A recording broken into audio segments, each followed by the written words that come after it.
Yo llevo varios años trabajando sobre la acción del coleccionismo. Digamos que empecé un poco de una forma inconsciente, pero empecé a darle un poco más de cauce como hace unos 4 o 5 años en cuanto empecé a trabajar con el objeto de arte. ¿A qué me refiero con el objeto de arte?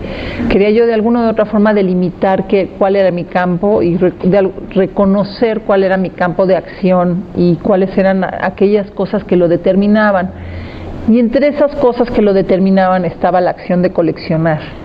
En el momento en el que me empecé a cuestionar y empecé a profundizar en la acción del coleccionismo, me di cuenta que a final de cuentas todos como artistas y en particular yo tenemos esa acción, ¿no? Y esa modalidad de alguna u otra forma, algunos más conscientes, algunos inconscientes, pero esta idea de catalogar, de categorizar, de limitar, de ordenar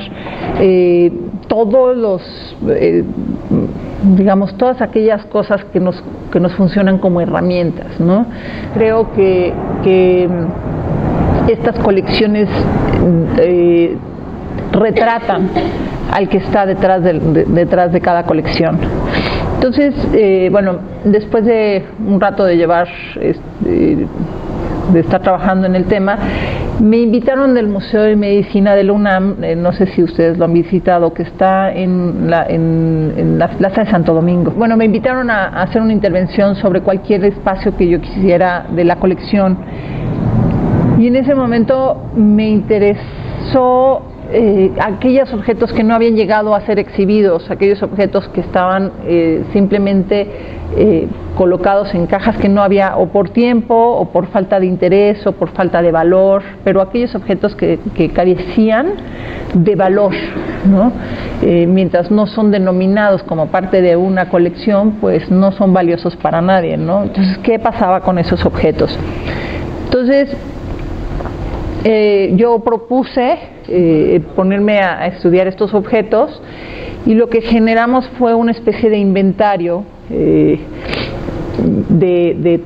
100 piezas que seleccionamos y las fuimos investigando de qué época eran, de qué materiales, para cuáles eran sus usos. Hay muchos objetos en estas cajas, había muchos objetos que eran de uso médico y muchos objetos que eran claramente de otros usos u otros que eran como piezas de objetos que no se sabía qué eran, ¿no? Entonces, pero se escogieron solamente 100 objetos. Entonces invité a 8 personas, a 8 profesionistas distintos a intervenir el espacio durante una semana cada uno y se generó una vitrina en donde estos personajes llegaban y montaban, ¿no? O sea, tenían una mesa en donde estaban colocados los 100 objetos y ellos de alguna u otra forma iban generando una curaduría. Lo que fue sucediendo con las vitrinas fue que de alguna u otra forma las profesiones de estos personajes iban determinando muy claramente lo que iban escogiendo. En este caso el médico, pues, obviamente sabiendo muy bien cuáles son los objetos que estaba utilizando y demás, decide que del lado izquierdo pone todo lo que tiene que ver con el sexo femenino y del lado derecho todo lo que tiene que ver con el sexo masculino. Esta vitrina es del vendedor de insumos médicos. Este es un personaje que trabaja en el centro, que tiene una tienda tal cual, y que todo el día está negociando con estos objetos. Para él son objetos cotidianos. Entonces esta forma de hacer una especie de vitrina, que ahorita van a ver la comparación entre lo que es una vitrina simplemente de venta y lo que es una vitrina estética, cuando lo comparamos con la vitrina de una anticuaria, por ejemplo, que sabe muy bien su negocio y lo que vende es el objeto, ¿no? Él vende el uso del objeto.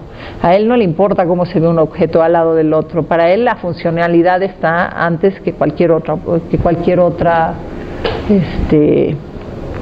premisa. Es una diseñadora industrial, se llama Kitsia Barrera, que tiene un proyecto bien interesante sobre diseño en comunidades indígenas y cómo cómo generar, llevar herramientas nuevas para seguir manteniendo vivas las relaciones con el diseño y la artesanía. Y lo que hizo Kitsia fue la pieza que está del lado izquierdo, que parece una S.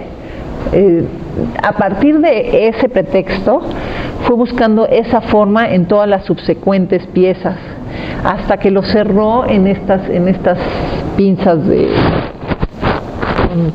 forceps, ¿no?